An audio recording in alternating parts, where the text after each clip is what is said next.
Who? Who?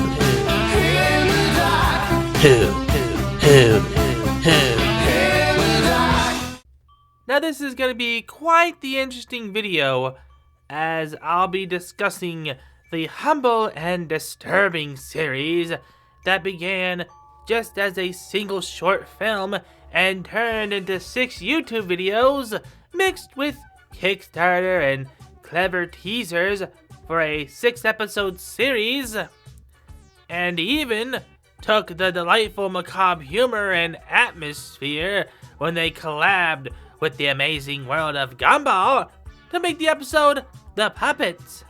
And I'm of course talking about Don't Hug Me, I'm Scared, a British puppet series that at first glance looks like just a normal educational show about 3 puppets that live together.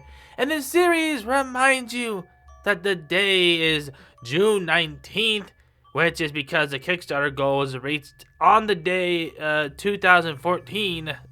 There are, of course, the theories about the significance of the date lore-wise. For example, the characters are in a time loop, or maybe they're in purgatory. We also see the year of the date is stated to be 1955, which June 19th was Father's Day that year, which hinted that the yellow guy's father was connected in some way. I remember waiting for each episode, wondering when they would come out, theorizing what June 19th has to do with the main characters, or even their names. Which, it's Red Guy, Yellow Guy, and Duck Guy. Me and Party watched the series religiously and talked for hours about what the next video will bring. And when the 2022 series came out, we watched that, and it felt like the series never had a hiatus. Also, before we throw ourselves into this rabbit hole of disturbing delights, I want to add that the channel started uploading shorts of the episodes. Now, I don't know they're going to upload the number of shorts of each episode based on the number. For example, the first 2 episodes got 2 shorts per episode, but the third one got 3. As of the 19th of March, they're on the second short of episode 4, which they haven't uploaded anything after that, as far as I know. Alright, stop. No, but seriously though, as you can see, it jumps straight from 4 to the 2022 series, so that means that we're more likely not going to get 5 or 6, or they just kind of upload whatever. Anyways, alright, let's get back to it. Okay, I think I've wasted enough time hooting and hollering. It's time we gather around the teddy. Get it? Because the series is British. And let's get creative with episode 1. Get creative.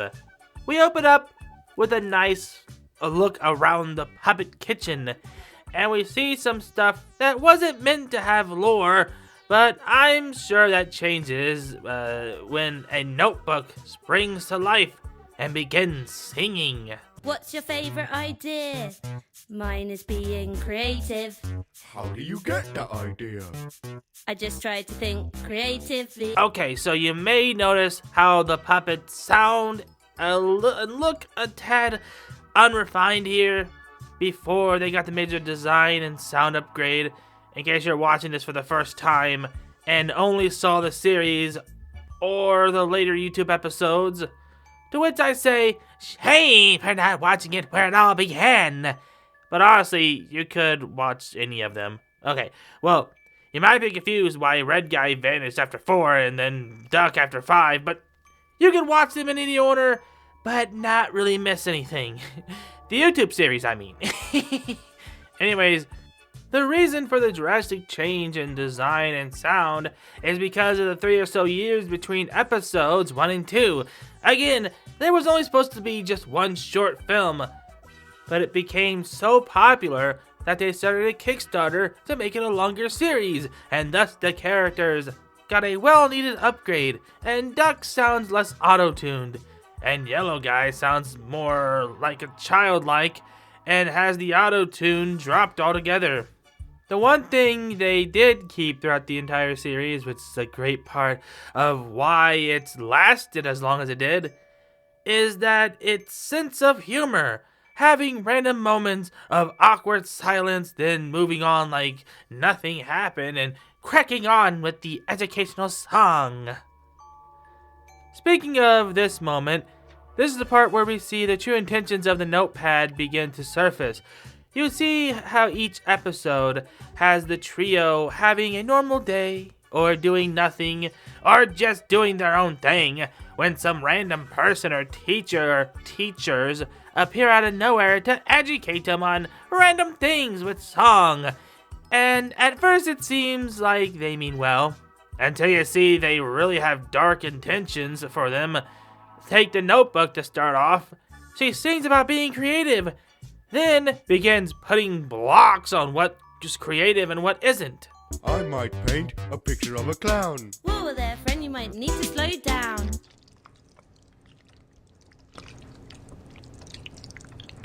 Which you can take as a metaphor of companies preaching to you to be creative, but stifles yellow guy when he paints a clown or his favorite color.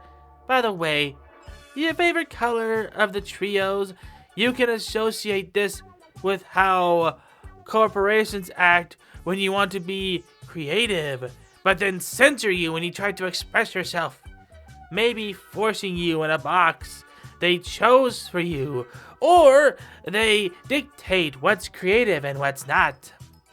The notepad then tells them to get creative, and they begin working on crafts, each one getting more and more disturbing until...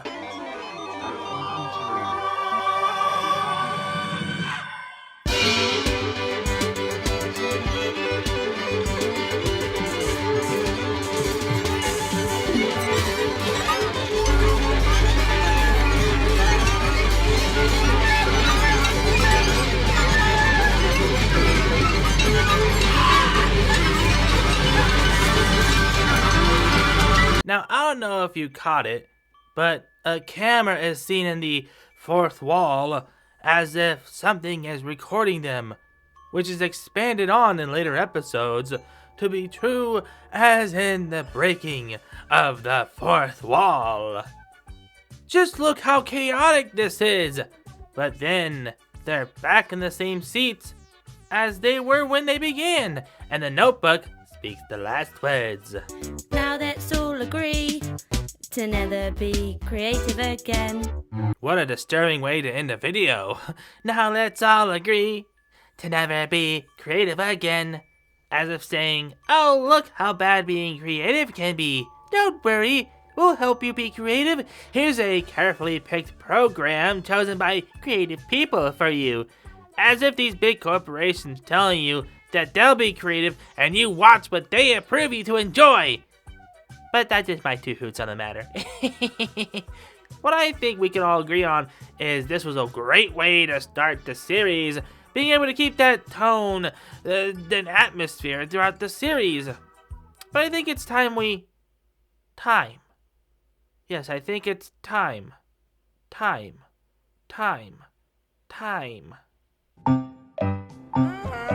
Make it stop! Jump to 2014. It's still crazy that this series is that old, and the Don't Hug Me I'm Scared team is back to make this a full series. Before they started the Kickstarter in May of the same year, they dropped a teaser to the next and long-awaited second episode to the first Don't Hug Me I'm Scared episode almost 3 years prior. This is what they saw.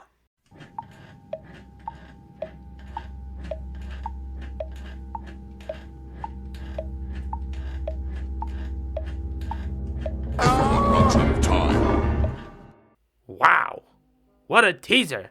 Nothing explained, just shock and horror as you wonder what will happen. Which we thankfully don't have to wait long, as 7 days later, the second episode, Time, dropped. Which, speaking of time, it's time we step back in the insane and disturbing world of Don't Hug Me I'm Scared with episode 2, Time. But let's take a look at the living room real quick and see the many details that can oftentimes go missed. First, our eyes move to the TV, or the calendar, and the famous and infamous, depending on how you see it, of June 19th. Then to the left is a picture of the trio, which we do get a closer look later on, and we see the date and a gold plaque underneath the picture reads June 19th, 1955, which is theorized when the trio enter the purgatory-like realm that they find themselves in, which I don't know if the series is linked in any way to the 2022 series, and if it explains it on the lore, or if it's part of a soft reboot where the characters are reset back from square one, or the 2022 series is like an ex-purgatory they're in. But, we aren't there yet. Those windows are probably as fake to them as they are to us. I'm sure if they touched the glass on the window, it would feel like felt, or whatever material is made, or rather than a glass window. Maybe they're entrapped in a room with false windows and views of an outside world that they can't take part in. That door, nah, an illusion. They know not to try to open the door, but they aren't aware of it. That cigarette on the ashtray, that isn't touched, but looks like Red has puffed on occasionally. Not real. The coffee mug, nothing in it but the false idea that these poor fools are living in some manufactured construct of what a family should be. There's a clear VHS under the TV. What movies are they allowed to view? Is that a photograph of a relative of Duck Guy, or is it Duck Guy? What's the story with the mouse hole? Is there a whole other world of mice living in a similar existence as a trio, but mouse size? Mouse trio? And above it all, high on top, sits time, or the clock. I think I'm overthinking this. Or am I underthinking this? But seriously though, this is what made Don't Hug Me, I'm Scared so amazing. Making theories and wondering what random items and significance to the greater story, or what's this window dressing? When it comes to this episode, I feel like Time is telling the trio not to dwell on the past and keep looking forward and ignore everything around them. Just keep calm, move along, no time to sit around and muck about. We also see appearances from Yellow Guy's dad, aka Roy, the only character that really has a name in the YouTube series. Well, as of right now, we'll get to the other ones later on. Pony, the clock, doesn't like that the trio questions the concept of time, causing the normally calm clock that only really had one moment of outburst when he smacked the cars Duck was building down to react like this.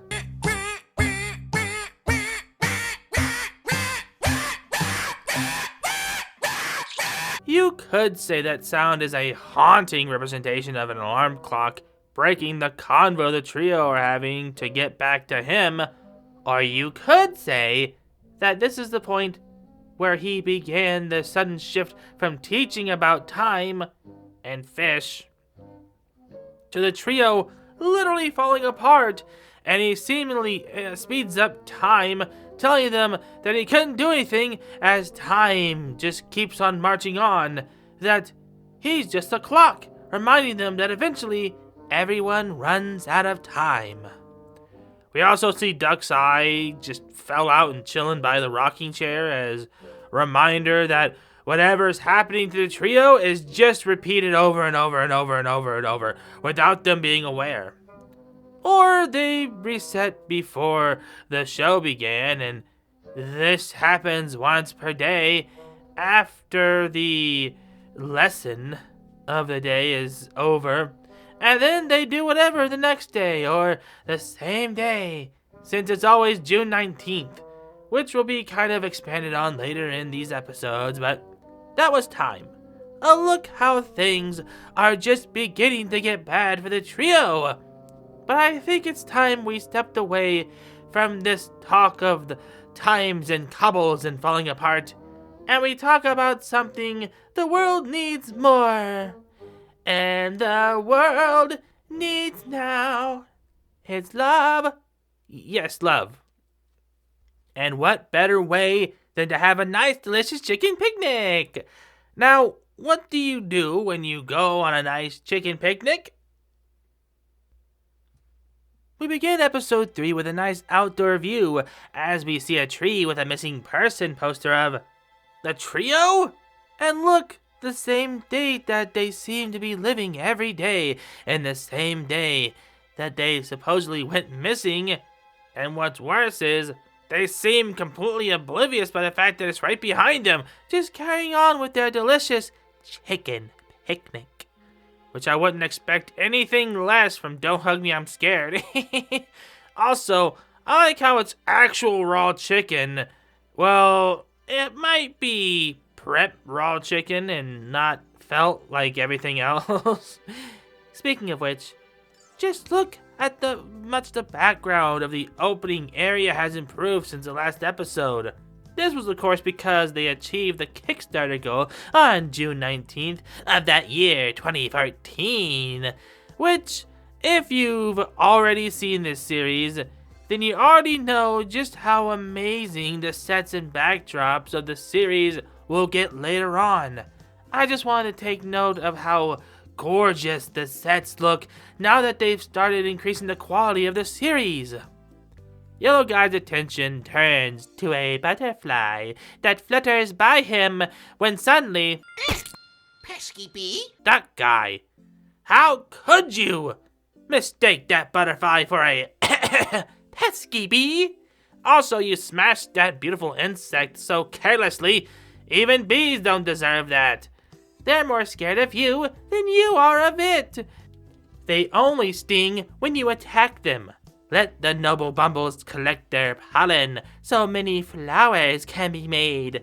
Anyways, as they wonder where Yellow has gone, instead of getting him themselves, I wonder what will happen. Yellow can be seen on a tree crying when someone pays him a visit.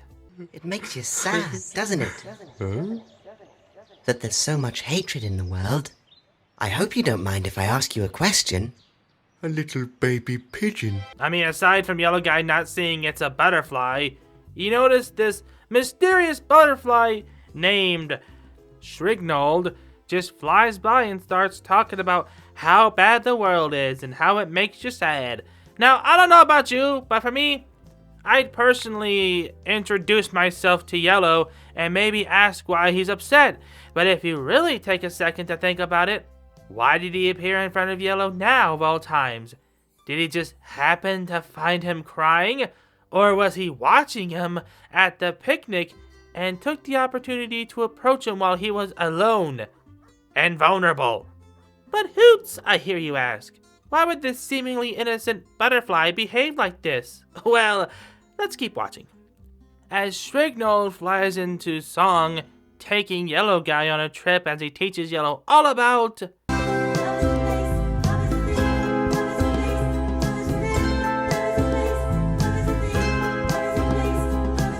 Shrignold doesn't tell him his name, and he's already taking him on a magic cloud ride, telling him about love, and even tells him that he's lonely, and he can see it in his eyes. I don't understand. And there's lies the truth. He doesn't understand the concept of love, or what this weird Shrignold is telling him. Also, the chorus in the background is singing, "Love is a place, love is a thing," which, in on itself, sounds like a contradiction to make you confused, so you focus on what Shrignold is telling you. While Yellow was taken to see Shrignold's friends, Red and Duck are still at the picnic and see Yellow flying through the sky, and briefly discuss about going after him, and decide not to and enjoy the chicken picnic. Okay, so one thing, ew. That chicken picnic isn't even cooked. Chef Hoots is punching the air so hard, he created air bruising. But also, you can see the priorities of Red and Duck when it comes to Yellow. They just let him fly off with some stranger to his friends. Which, by the way... No, you don't know who I am. No, you don't know who I am. No, you don't know who I am. I shouldn't have to tell you, Hooties, that if some random person just walks up to you and starts talking about how they can teach you what love is, Yellow should have told that butterfly Jimmy Seville, Shrignald, to fly in a bug zapper. And not only follow them, but they want to show you to their friends, who are just so happy to meet you, and they love you, and say you love them. Also, this happens. I love you too, fairy boy. Harder. Yeah, can we get Chris Hansen over here? What? And they just move on like nothing happened? I mean, it gets so much worse for Yellow Guy. But this just shows the weirdos in the group doesn't need much to let their mask slip. That weirdo must really like pets. Gross. So, back to Red and Duck. They're done with their chicken picnic. And they talk about how they can go and get Yellow now because... And we have finished the chicken picnic. The delightful reference to classic kid shows where they ask the audience what to do next. But we don't get an answer. But what's important is that they're finally going to go and get Yellow. But can they get to him in time? Meanwhile, Shrignald and his friends are really selling the concept of love by telling about his special one, even treating him to the story of Michael. This is the story of Michael, the loneliest boy in town. This is the story of Michael, the ugliest boy in town. Ugly and weak, they called him a freak, so he lived on his own underground. He lived on his own underground. He lived on his own underground. I also noticed that they called Michael the loneliest boy in town and then switched it to the ugliest boy in town when singing. In my opinion, throwing in some subliminal manipulation of Yellow, basically saying, "You're lonely, you're ugly, you're Michael." No, really, I think there was never really a Michael. Then they made up the story to make Yellow feel like he has to join them to find his special one will come. Now, Hoots, I hear you interrupt. Rude. You make it sound like he's stumbling into a cult. Surely they aren't really And now we all worship our king. Our king. Our king. His name is Malcolm. He is the king of love. Yeah, if it really wasn't as clear by now, this should be the... Oh, it's a cult! Now that you know what you know, go back and rewatch from the moment Shrignald appears and tell me if you see the episode differently. Thankfully, as he's being indoctrinated into the cult, which you can see Red, Duck, Roy, Notepad, and the clock in the background of the blink and you'll miss it moment. Guys, editing Hoots again. So, I wanted to add that both the Notepad and Tony the Clock and even Roy are wearing robes. Very cult-like. Just wanted to throw that in there. Maybe they're members of the cult or something to add the woo to it. Alright. As the cult tells him to change his name to apparently Shriggus, wash his brain, Forget about anything you ever knew. And your heart will vanish home. And our love will never go. Now wear this ring And join the king. and you will never be alone.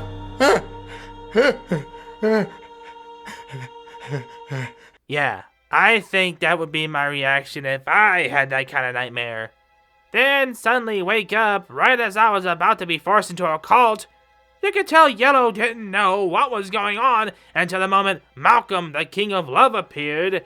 He might not be fully comprehend how truly in danger he was in. Also, was he really dreaming? Or did something pull him from there and brought him back to the tree as a way of ending the lesson? Let me know what you think in the comments about this episode, and if you're making one big comment about all the episodes. Red and Duck find Yellow and give him the last boiled egg. I guess it must be because we love you. For me? Pesky bee. Wow. How else would the episode end, right? Well, we're halfway through the YouTube series, and I think it's time for a brief break from the disturbing wonder of Don't Hug Me, I'm Scared, with this short Hoot commercial break. Want to express your Hoot fan with your fam and cheese and friends? Come on down to Hoot Shop, the one-stop shop for all things Hoot in the Dark, where you can get the exclusive Hoot in the Dark shirt, also in hoodie variety. You can also get the Hoot in the Bag organic tote bag and Sippin' Like a Hoot mug. Check out the backside. We also have mouse pads and the Hoot in the Dark sticker. So come on down to Hoot Shop and get your Hoot in the Dark merch today. And now, back to the video. Also, stay tuned for when me, Party, or the other Hoots of the Gallery go live every night, well, mostly every night, around 5 p.m. Welcome back. Now we've made it past the halfway point, I want to assure you, Hooties, that things are going to get much, much worse from here on. So let's waste no more time and enter our digital minds with episode 4. Something else to mention is that each episode from here on will have a small melody that more or less follows a similar melody, but sounds different every time.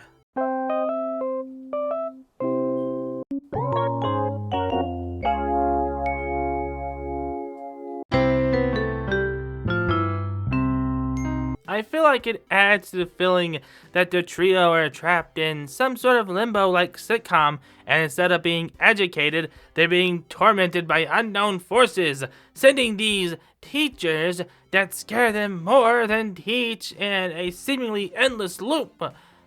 Today, the trio are playing a board game called Question Fun, which I don't know if that's what's the name of the game is called, or if it wants me to question what really fun is, but I think we may get our answer as we watch.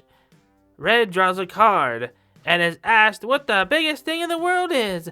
As the trio ponder the question, we see the camera pan to the globe, and just as the globe is about to properly teach them about the world, we're suddenly whipped across to the actual teacher, Colin the computer, that appeared out of nowhere to teach them, but it just talks about how smart it is. We'll see more mentions of June 19th, 1955.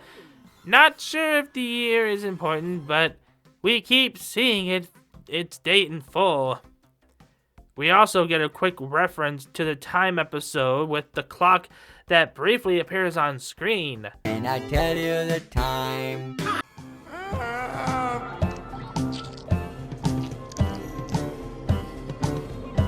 Make it stop. There's a lot to think about here that gets brushed past in the song. First, the way Duck says time makes me think that he remembers what happened with the clock, which they do start to realize something is wrong later on. I also want to bring up that they already have a computer via the laptop, but every time Red goes to say something, the computer steps in and quiets him, already showing conflict between Red and the super clever computer. All the trio wants to know is what's the biggest thing in the world?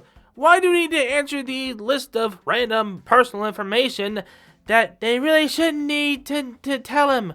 But this is a reference to the information that we have to enter to create accounts nowadays.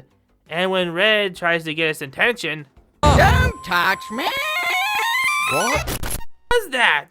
You can't just throw them in whatever nightmare realm that was, then just welcome to my digital world and expect us to go, yay! You know, was that the in-between you go through when traveling into the digital world? Like, I'm genuinely wondering what just happened. Did the computer just rip a piece of their very soul and took it with them to the digital space so they could exist in two different realities at the same time? Or did he clone them and then split them back and trying to keep the clones in the digital space? Another question I'll leave to you, Hooties, to ponder in the comments. I want to know what crazy theories you can think of. Yellow and Duck enjoy themselves in the digital world, while Red is as enthused as always. Oh yeah, wow, because of the computer. You know, the usual Red emotions. You may also be wondering the same thing Red is. Look, because in this digital world, you can only do 3 things. 3 things. Now I'm going to show you this scene. For those who haven't seen this one, I want to throw up an epilepsy warning. Again, well, this one is the spoken warning. I'll make sure to throw up in text before the first one happened. I mean, you saw. Alright, enough rambling. Here's what you can do. Wow, riveting. But if you think that's it, well, the more they repeat the same 3 options, things begin to fall apart. Only one free from the computer's hold, and he looks around. By the way, you see Roy in the background? You do now. Red slowly makes his way to the door as we cut back and forth from this to the insanity of the digital realm when Red breaks to the door and sees what looks like a picture of a clown. What? Well, he gone. At first, he just stumbled across the makers of their existence, aka the 4th wall. Well, that was the 4th episode. Let me know what you think in the comments. And with that being said, it's time to open up a fridge and grab our healthy snacks as we begin episode 5. Now, if you thought the worst is far behind us, well... Strangers, please. Strangers, please. Strangers, please. Strangers, please.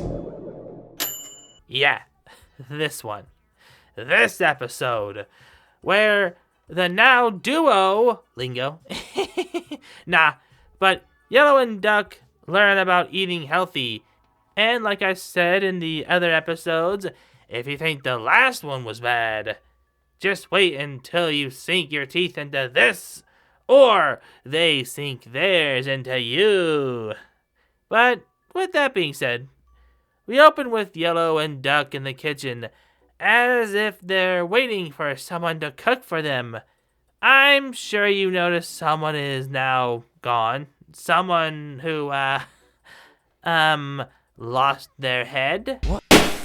Now, normally, they'd all be there, like the last 4, but since Red basically broke free from the Matrix, he was popped out of existence by the thing that keeps them trapped there.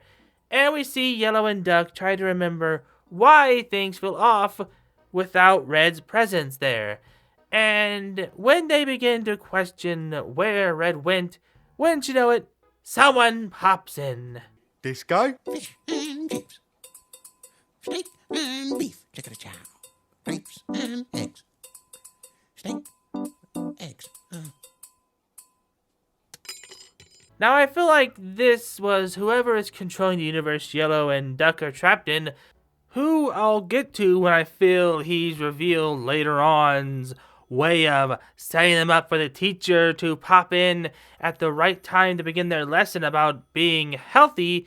And speaking of which, here we see 2 teachers instead of 1, which honestly is still wrong considering there's the drumming loaf, the fridge that gains sentience, and... yeah, this one is the final episode that tries to ease them into the lesson, but now that they seem to have somewhat remembered Red and can feel his absence, Duck seems to feel something is wrong, even if they're now 2 teachers that could appeal to Yellow. being the can of greens and the steak. Who may need to step off? Look how close he is. Steak snuck up behind Duck a little too close there. And what you doing with that massive mitt sneaking around Duck's shoulder? You can tell right away that Duck isn't really comfortable with anything that's happening. Now, of course, Yellow is very impressionable, and of course he's gonna be all... Which is probably why they include more teachers as the episode progresses, to keep Yellow's attention and entertain, and also feed him, literally in this instance, misinformation, silencing Duck, who sees something isn't right. There's also a red phone that keeps ringing, and Duck answering it, snapping him to a hospital bed in the dark room before cutting back to the teachers, teaching them about healthy foods. Wrong, by the way. Wait. Who is that guy? I wonder who that is. I'm sure they're not important. I mean, they're outside and not inside, where the party is. Did someone say party? Hey, Hoots, what you doing? Watching. Don't hug me, I'm scared. Nice. Can I watch? No. Besides, you can watch them all in your room. Oh, wait. Yes, I can. See ya. Finally. So, as I was saying, you can see those so-called teachers saying absolute nonsense about how healthy foods are breads, creams, white sauce, and aspic. And actual healthy foods are considered fancy show-offy foods. Oh no, it's all broken and on the floor.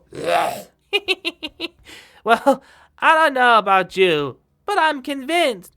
Who needs all those show-off cooked meats, fruits, and yolks when you can dip your bread into some cream and white sauce with a big old bowl of aspic? Which, in case you didn't know what that is, it's, imagine Jell-O made of meat, fish, or vegetable stock.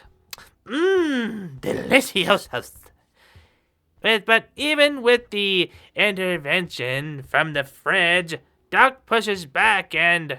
Maybe we should wait before we put it on the plate, or it could be too late. There's a few things to note here. One is, what is this fridge saying before Duck freaked out? Maybe we should wait before we put it on the plate, or it could be too late. Also, if you've missed it, but Ray popped up in the corner of the ceiling, which looks like they're in a film set, further confirming that this is a purgatory-like film set. But also, Red Guy seems to be in the microwave, but also in the background. Should I say the fourth wall? You could also take Duck saying, I don't want to do this anymore, as he knows what's going on, and he was pretending, or because of Red's disappearance, it caused Duck to start remembering everything that's happened and caused him to crash out like this. There's also constant mention of your gums and teeth turning gray, which is just them telling them this if they eat this, or if they do this. So, you'll eat the foods that they want you to eat. Speaking of eating, I think I found Duck. Now, where could he have...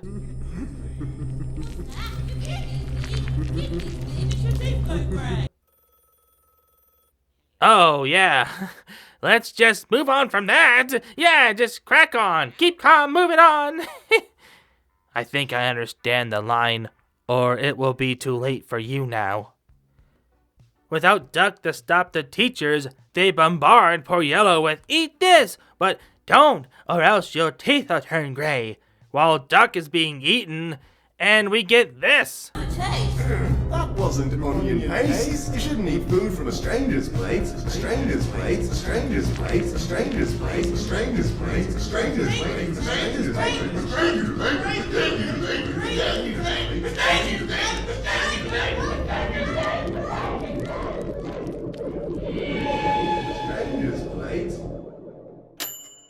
Oh, Din Din's done! Oh, I wonder what's for dinner, yum-yums.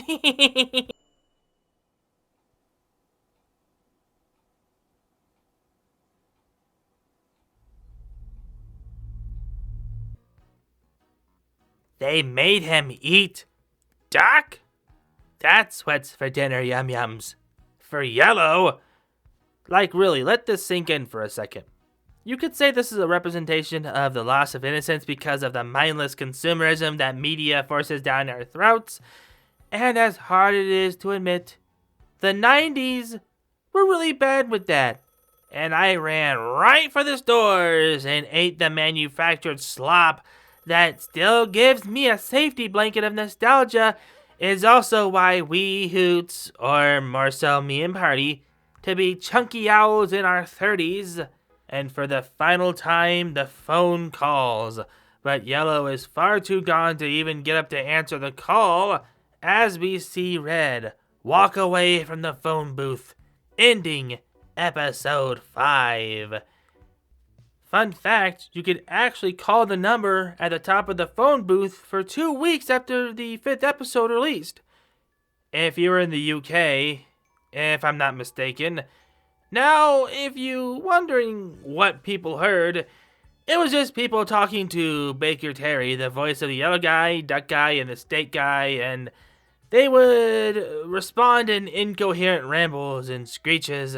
The videos are on here on YouTube if you want to see them, but now I think it's time we tuck ourselves in as we calmly drift off to the final episode of the YouTube series with... Looks like somebody's having a bad dream. Bad dream. A bad dream. Bad dream. The craziest episode of the YouTube series by far. And I'm not even joking, my Hooties. Let's watch and you'll see. Yellow Guy is now alone in his room, finally getting some sleep after everything that's happened.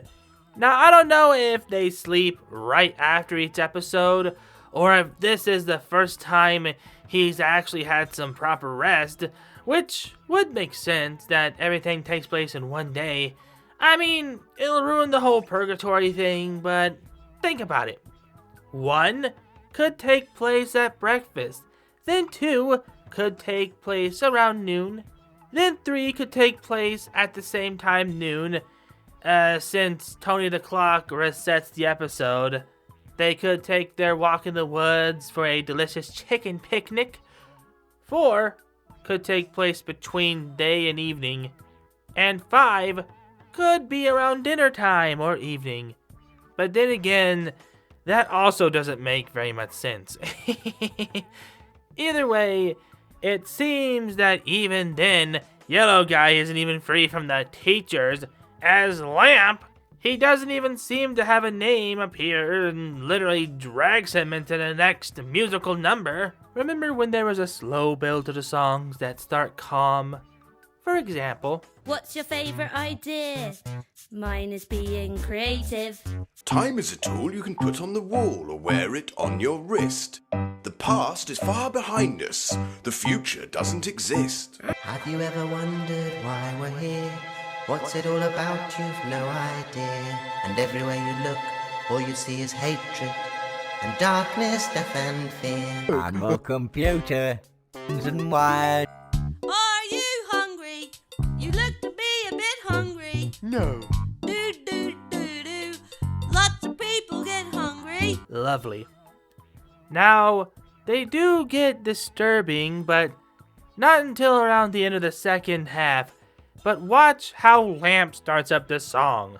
Dreams are movies that live in your head. Every night when you sleep in your bed. You can see how they just fling Yellow into the song, whether he wants to or not. Not interested in teaching, but torturing him. When we suddenly get taken to Red and the real world. Well, at first I thought that, but this might be what Red thought the real world was. People like him, being like him, working and being adults. But you can see that you can take Red out of the creative nightmare, but not the nightmare out of the red, as he makes a file dance and sing. And me and a a file. Funny, silly file. A You know, it did it like a song. No. That sounds really boring. The very same thing that would be considered boring when he was in the real world. It was just instinct that he would associate a normal file with a little teacher that teaches them about filing things or whatever. Red is at a bar where the many other Reds talk about themselves and are really boring. But then Red is on stage, having removed his suit like he looked like in the previous episodes, but it seems is very rude. That's rude. No clothes. As he sings the first song in a karaoke form with hand puppets, but the other Reds are impressed. Smiling at me, I don't see what you mean, 'cause you're not thinking creatively. But we also see Roy. I'm almost certain that he was sent to another separate realm in the same connected purgatory-like realm. So whoever is pulling the strings, or should I say, pushing the buttons, can keep an eye on all of them. Which, that being said, where's Duck? We see Red looking at the machine and finds Yellow Guy being tortured by Lamp.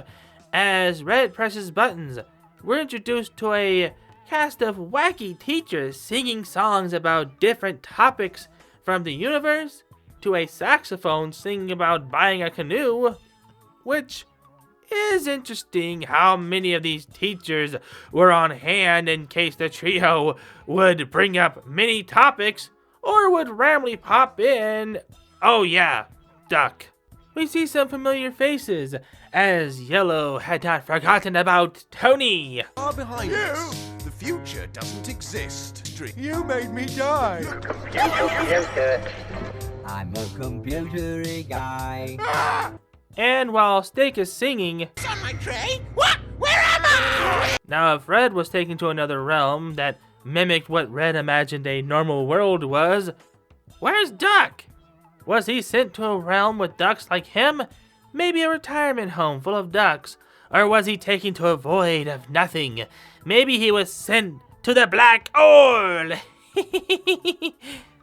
Red Guy started pressing buttons like crazy, causing the teachers to phase in and out, causing Yellow to, well, I don't know about you, but this doesn't look like helping. Now, I can understand that Red wasn't intending to cause this, but still, Red feels a hand, a long, long hand, as Roy slowly approaches. Red pushes his elongated appendage aside and sees the cord leading to a plug-in, and before pulling the literal plug on the nightmare, he gives us this line. I wonder what will happen.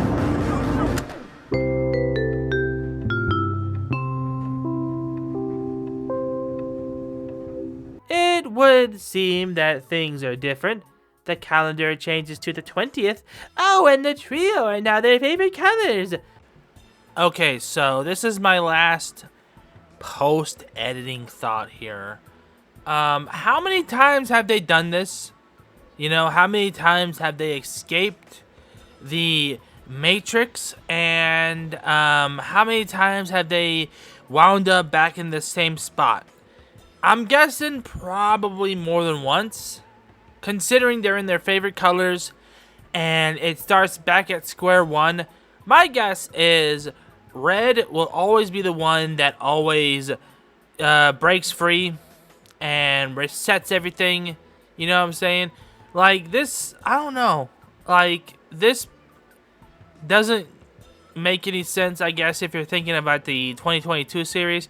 I'm just thinking, how many times has Red ever broken out of the Matrix and stuff? Anyways, this is my crazy ramblings on what's the reason why they are perpetually repeating the same things over and over again. Anyways, let's finish off the series. But aside from that, everything is basically the same. The notepad begins their song again, as if the cycle has begun anew, giving them a false form of change. But really, they've just started a restart with a different skin. As well as we'll find out in the future series, something is keeping them trapped inside the house and or realm they're in. Also, the color doesn't move over to the future series, and it may not feel like a continuation of the YouTube series, but if you take this ending as the puppet master hitting the reset button and wipe the slate clean of sorts, so they truly forget about what happened, and when the future series comes out, they even allow the trio to go out and leave the house, but they always return home.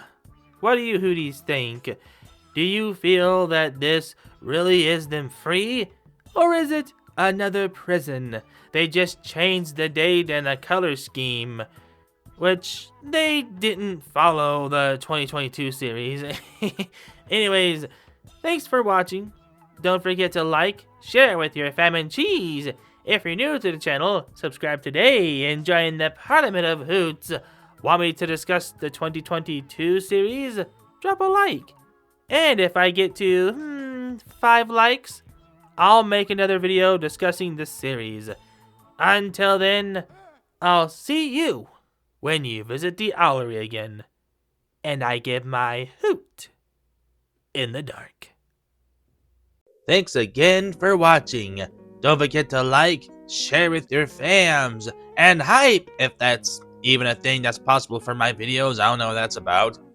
And if you're new to the channel, subscribe today and join the Parliament of Hoots. Don't forget to check out my other social medias like Twitter and Instagram, and even Twitch, even though I'm hardly ever on there anymore, and my PlayStation Network account. Also, check out those videos down there. It'll take you to more of my content. And until then, I'll see you when you visit the Owlery again, and I give my hoot in the dark.